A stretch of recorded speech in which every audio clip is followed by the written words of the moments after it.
Grief does something to a man that nothing else can do. It doesn't just take the person, it takes the version of yourself that existed with them. After 41 years of marriage, Zachary Coleman lost his wife Ruth to cancer, and in the silence that followed, he went looking for peace. He found Manila. He found warmth. He found a woman who said she could help him heal. She knew exactly what a grieving man needs to hear. She knew exactly what it was worth. The first time Xiomara asked me to close my eyes, I did it without hesitation. We were sitting in a small room at the back of a wellness center in Quezon City. Candles on a low table, something burning, incense, I think, though I couldn't have named the scent. A fan turning slowly overhead. She had placed her hands, palms up, on her knees, and she was speaking in a low, even voice about breathing and releasing, and allowing the body to stop carrying what the mind had been holding for too long. I closed my eyes, and I cried. Not the controlled kind of crying I had allowed myself in the months since Ruth died. The private kind, managed in the shower or in the car. The kind that a man my age and my background produces with his dignity still mostly intact. Real crying. The kind that comes from somewhere below where you can manage it. Xiomara said nothing. She did not reach for me, or speak, or offer the reassuring phrases that people use when they don't know what else to do. She simply let it happen. Afterward, when I had composed myself and felt the particular spent exhaustion of someone who has released something they were not aware they were carrying, she said, "You have been holding that for a very long time." "Yes," I said. "It's allowed to come out," she said. "Ruth would not want you to keep it." She had said Ruth's name. I had mentioned it only once, briefly, in our initial conversation. She had remembered it and used it at exactly the right moment, with exactly the right tone. I believed, sitting in that room with the candles and the incense and the slow fan, that I had found something real. I need to tell you about Ruth before I can tell you about anything else. Ruth Coleman was my wife for 41 years. We met in our early 30s. She was a nurse. I was working my way up in logistics management, and we built everything together. The house in Coral Gables, the 2 daughters, the slow accumulation of a life that had texture and weight, and the comfortable depth of something constructed over decades. She was the more grounded of the 2 of us. I was the driver, the one who worked the long hours, who pushed the company, who came home tired and was sometimes less present than she deserved. She was the one who held the shape of our home life together, while I was pointed outward. She was diagnosed with pancreatic cancer at 71. It moved fast. We had 13 months from diagnosis to the end. 13 months during which I discovered that the man who had spent 40 years being the driver had no idea how to manage a situation that was not responsive to effort and will. I could not outwork this. I could not solve it. I sat with her, and I loved her, and I watched her diminish, and I could not fix any of it. She died in October. The following year was the longest of my life. My daughters, Karen in Atlanta, Diane in Portland, were present and loving and understood that what I was going through was not something that could be scheduled to a close. My doctor in Miami, a man named Dr. Elliot Ransom, who had known me for 20 years, suggested therapy. I went twice. The therapist was competent and well-meaning, and I could not find the language for what I needed in that office. I was not a man who had language for grief. I was a man who had spent 40 years solving problems, and grief is not a problem. It does not yield to the tools that problems yield to. I went to the Philippines 14 months after Ruth died. I want to be honest about why, not the reason I gave people at the time, that I was traveling, that I needed a change of scene, that a former business associate named Dale Whitmore had recommended it, and I was simply curious. Those things were true, but insufficient. The real reason was that I needed to be somewhere nobody knew me, as the man whose wife had just died. Somewhere I could be anonymous in my grief, rather than surrounded by the compassionate, well-meaning attention of people who loved me, and for whom my grief was also something to be managed. Manila gave me anonymity. I did not know anyone there. No one looked at me with the particular careful regard of someone monitoring how I was doing. I was simply a man in a warm city, and that was enough for a while. Dale had connected me with a wellness retreat near Quezon City that he had visited the previous year during his own difficult period. He had gone through a significant health scare and said the retreat had been genuinely helpful. It was a proper establishment, licensed and operating, with a professional staff that included therapists and what it described as integrative wellness practitioners. Xiomara Mercado was listed on the retreat's website as a healer. That was the word they used. A healer, with a background in traditional Filipino wellness practices and mindfulness-based grief support.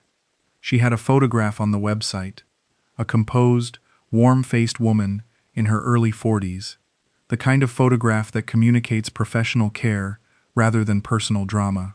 My first session with her was a formal intake appointment, 45 minutes, in which she asked about my history and my current experience of grief, with the structured thoroughness of someone who had done this work for years. She was not immediately warm in a performing way. She was precise and patient, and she listened in the full sense of the word, not preparing her next question while I was speaking, but actually receiving what I was saying and sitting with it before responding. By the end of the first session, I felt, for the first time in over a year, that I had been genuinely heard. Over the following 2 weeks, I had booked 3 weeks at the retreat. I had daily sessions with her. The format varied. Some were conversational. Some involved the meditation and breathwork that produced the crying I described at the beginning. All of them had the quality of something being attended to, rather than managed. She spoke about Ruth with the familiarity of someone who had come to know her through what I shared, which was an unusual and comforting sensation. To hear Ruth named by someone who had never met her, spoken of with the ease of genuine recognition. I went home after 3 weeks with something I had not expected to bring home. A sense that the grief was something I could move through rather than around. That it had a process, and the process was not something to be endured in silence, but something that could be supported. I signed up for a second extended visit 6 weeks later. Xiomara was the reason. Not in a romantic sense, not at first, in the sense that she was the practitioner I had found most helpful, and the retreat had allowed return clients to request continued work with specific practitioners, and I requested her. The second visit was 3 weeks. The third was a month. By the end of the third visit, the formal retreat structure had loosened around us. We were meeting for sessions that were scheduled through the retreat, but that had the quality of a personal rather than professional relationship. She remembered everything I had ever told her. She had, in the way of someone who has listened carefully over many hours, accumulated a portrait of Ruth that felt respectful and accurate. She spoke about healing, not as a destination, but as an ongoing practice, and she was gentle about the idea that the practice might benefit from continuity, from working with the same person, over time, rather than returning to an intake process with each visit. "You've made real progress," she said, during my third visit. "But grief of this depth, after the kind of marriage you and Ruth had, it doesn't resolve in a few months. It needs ongoing support. Some people carry it for years, without the right help, and it changes them in ways they don't notice." I heard this as clinical observation, as the honest assessment of a practitioner who knew her field. I did not hear it as the beginning of a longer arc. The idea of healing retreats, specifically, of supporting the development of a retreat facility dedicated to grief and loss recovery, came into the conversation gradually over my fourth visit. Xiomara had been talking for some time about the need for such a facility, not a general wellness retreat like the one we were working through, but something specifically designed for people navigating bereavement and significant loss. She said the demand was real and the supply was inadequate. She had a vision for what such a facility would look like: the programming, the approach, the specific integration of traditional Filipino healing practices with contemporary grief support methodologies. She showed me materials, not polished brochures, handwritten notes, sketched layouts, a typed document that read like the beginning of a business plan. The incompleteness of the materials was part of what made them feel genuine to me. A polished pitch would have activated the businessman in me. The rough materials, shared in the context of an ongoing therapeutic relationship, read as the honest work of someone who had an idea they were developing. She asked if I would be willing to contribute to the development of the facility's first pilot program. The amount she mentioned was modest, $22,000, to fund the development of the programming curriculum and the initial facility preparation. I said yes before I had thought carefully about it. That was the moment. Looking back, that was the exact moment at which the therapeutic relationship and the financial relationship became the same thing, and I did not recognize the crossing because the crossing happened inside a context that had given me something genuine, or something that had functioned as genuine, for almost a year. I called Karen a week later and mentioned that I had made a contribution to a wellness project in Manila. She asked some questions. I answered them in the vague way that a man answers when he knows the specific answers might generate concern he does not want to deal with. She said, "Are you happy there, Dad? Is this good for you?" I said yes. She said, "Okay, just be careful." I said I would be. I was not careful, not in any operational sense. I was the kind of careful that a man performs for himself when he has already decided what he is going to do, and needs the feeling of caution without its practical consequences. The healing retreat development became the structure around which the next 18 months of my financial involvement with Xiomara was organized. The pilot program needed programming development, $22,000. Then a site visit to a property in Tagaytay that she had identified as a potential location. She needed funds for the assessment and the option on the property, $35,000. Then a consultant she had engaged to advise on the wellness programming, whose fees needed to be covered, $18,000. Then a setback with the Tagaytay property that required securing a second option on an alternative site, $40,000. Then staff training costs for the practitioners she was beginning to engage for the facility, $27,000. Each time, she framed the request inside our ongoing therapeutic work. Not manipulatively, not, "If you care about your healing, you'll support this." More subtly than that. She would describe where the facility development was, and I would ask what it needed, and she would tell me with the slightly reluctant transparency of someone who doesn't want to mix the personal and the professional, but has no one else to turn to. I had become, over the course of our work together, the person she turned to. That dynamic, being the person someone turns to, was something I had not had since Ruth. For 41 years, I had been the person Ruth turned to. Not because I was the stronger one. She was, in many ways, stronger, but because that was the shape of us. She brought things to me. I was the container for what she couldn't carry alone. After she was gone, that role had no object. The man who had been someone's person to turn to had no one to turn to him. Xiomara, deliberately or by instinct, had given that back to me, and I had given her $375,000 for it. That is the accurate accounting. Not, I was fooled by a sophisticated fraud. Also that. But underneath that, I had found something I needed desperately, and I paid whatever she asked to keep it. The discovery came through Dale Whitmore, which is an irony I have not finished processing. Dale had returned to Manila on his own second visit to the wellness retreat, a different one from the first, a newer facility in the same Quezon City area. He mentioned, in the course of catching up with an expat contact there, that his friend Zachary Coleman had been working with a healer named Xiomara Mercado and had found her very helpful. The expat contact, a woman named Linda Strauss who had lived in Manila for 12 years and ran a community health information service, had looked at Dale with an expression he described to me later as, "the face you make when someone mentions a name you've been hearing in the wrong context." Linda told Dale what she knew. She had heard Xiomara's name from 2 other foreign nationals in the past 18 months, both of whom had described similar experiences. Extended therapeutic relationships, a healing facility development project that never materialized, substantial financial contributions that produced no verifiable output. Dale called me from Manila. He was careful about how he said it. He knew what he was telling me was going to land hard. He said, "Zach, I need you to tell me honestly how much you've given to the retreat project." I told him. The silence on the line after I said the number told me everything about what he was holding. "I need you to listen to me," he said. "And I need you to not get defensive, because I'm telling you this, because I care about you, and I don't want this to go further."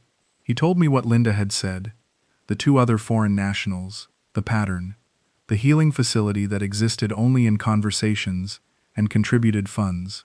I sat with the phone in my hand for a long time after he finished. I did not call Xiomara immediately. I needed time to think, and thinking required that I be honest with myself about what I already knew and had not acted on. Because there were things I had known. I had never visited the Tagaytay property. She had described it specifically, the elevation, the view, the existing structure that could be converted, and I had suggested once that I would like to see it, and she had said the timing was not right, the owner was difficult, it would be better to wait until the option was more secure. I had accepted this. I had never met the consultant whose fees I had covered. She had mentioned his name, a Filipino practitioner of integrative wellness whose background she described in detail, but he had never appeared in any meeting or call or document I had received. I had never received a formal accounting of how the funds were being used. When I had asked, once, for a summary, she had produced a handwritten breakdown that I had accepted without the kind of verification I would have applied in a business context without a second thought. All of these things I had known, and I had processed each of them through a filter that had already decided she was trustworthy, and so each of them had been explained and filed and set aside. I called Xiomara 2 days after Dale's call. I told her I had spoken with someone who had heard her name in a context that concerned me. I told her I needed her to explain the healing facility project to me in terms I could verify, specific addresses, consultant contact information, documentation of any property options, bank records for the expenditure of the funds I had contributed. She was quiet for a moment. Then she said, "Zachary, I'm concerned about the tone of this conversation. I'm concerned about $375,000 that I cannot account for," I said. "The healing work we have done together has been real," she said. "Whatever anyone has told you, our sessions have been genuine. You felt that yourself." "I'm not asking about the sessions," I said. "I'm asking about the money." Another silence. When she spoke again, her voice had changed, not defensive, not aggressive, but careful in a way that felt like someone repositioning rather than responding. "There have been setbacks," she said. "The retreat development has been more complicated than I anticipated. I should have communicated better. I understand why you're concerned, and I want to address that. When can you show me documentation?" I said. "I'll need some time to compile." "Xiomara," I said, "I need you to understand that I am going to verify this independently. I am asking you to help me do that rather than make it necessary to do it around you." The silence that followed that sentence was different from the others. Not the silence of someone thinking about their answer. The silence of someone deciding what version of the next part of the conversation they are willing to have. "I'll be in touch," she said. She was not in touch. Her phone number still connected for 5 days. Then it did not connect. Her profile on the Wellness Retreat website disappeared. When I called the retreat to ask about her, I was told she had left their organization 3 months earlier. 3 months earlier. She had left the retreat 3 months before Dale's call, and in those 3 months she had continued to meet with me and described the healing facility development in terms of a project still in progress. I engaged an attorney in Miami named Rosalind Park who had worked international fraud cases and who had a Manila contact. I also engaged an attorney in Manila named Attorney Delphin Reyes, no relation, who came recommended through the American Embassy's Citizen Services. Their combined investigation took 2 months and produced a picture that was, by the time I received it, not surprising but still painful to see documented. The Tagaytay property had no option. No record of any option in her name or any entity associated with her could be found. The consultant whose fees I had paid was a real person, a wellness practitioner in Makati who confirmed, when attorney Reyes contacted him, that he had never worked with Xiomara Mercado and had no knowledge of any healing facility development project. The bank accounts to which I had transferred funds had been cleared in regular intervals. The money moved to a relay account and dispersed. The 2 other foreign nationals Linda Strauss had mentioned had filed complaints with the NBI that were now being combined with mine. The $375,000 was gone. I called my daughters together, a conference call, Karen and Diane both on the line. This was a conversation I had been managing toward for 6 weeks, since Dale's call, and I had been doing what men of my generation and background do when we have done something we are ashamed of. I had been trying to have a handle on the full situation before I exposed it to the people I most needed to protect. Karen spoke first. She said, "Dad, how long have you known?" 6 weeks, I said. "Why didn't you call us then?" I told her the honest reason. I needed to know the full picture before I could face the conversation. She was quiet for a moment. Then she said, "We're not going to be angry with you, but I need you to promise me that when something like this happens from now on, you call us first, not after." Diane said, "Dad, what you went through with Mom, losing her, you should not have been managing that alone. We should have been with you more." I had not expected that. It undid something I had been holding tightly for 2 years. Not about Xiomara, about Ruth. About the months after Ruth's death, when I had managed my grief carefully and privately, and gone to Manila, because I needed to be somewhere without witnesses. "I didn't want to put it on you," I said. "That's not how it works," Karen said. "We wanted to carry it." Dr. Ransom in Miami was the person I called after I ended the daughter's call. He had suggested therapy 2 years earlier, and I had gone twice and stopped. I told him what had happened.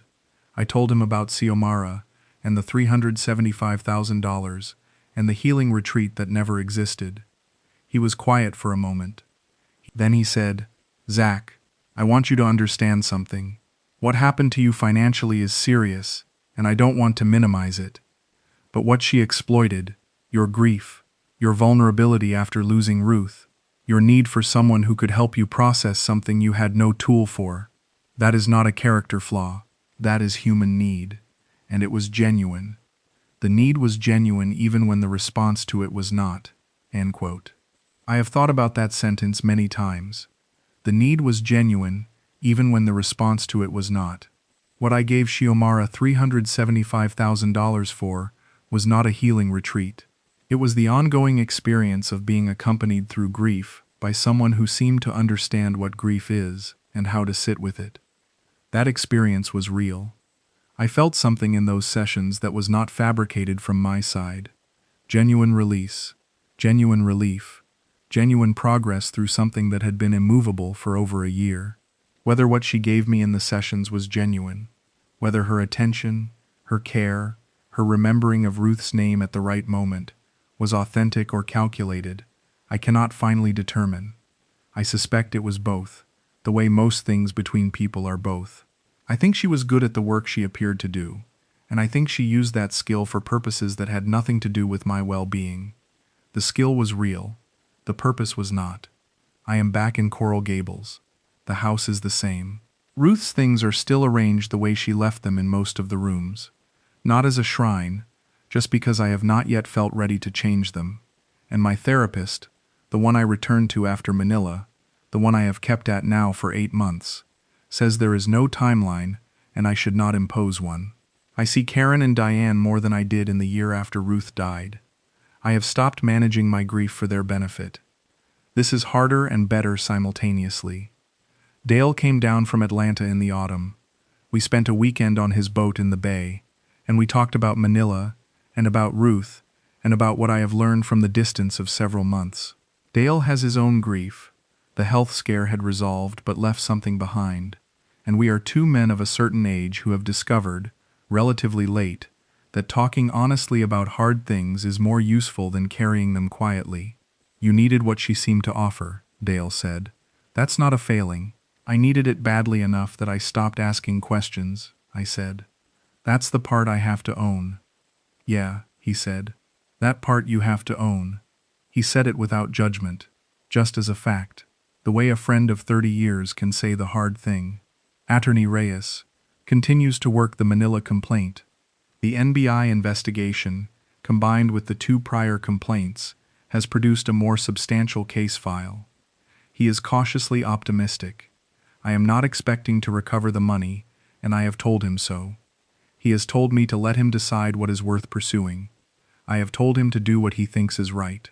I have been seeing my therapist in Miami, a man named Dr. Alan Voss, who was recommended by Dr. Ransom, and who has, in 8 months, done more with my grief than I did alone in the 14 months between Ruth's death and my first Manila visit.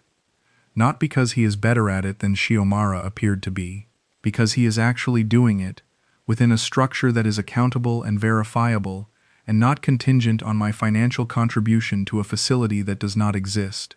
The grief was real. The need for help with it was real. The work I have done with Dr. Voss is real.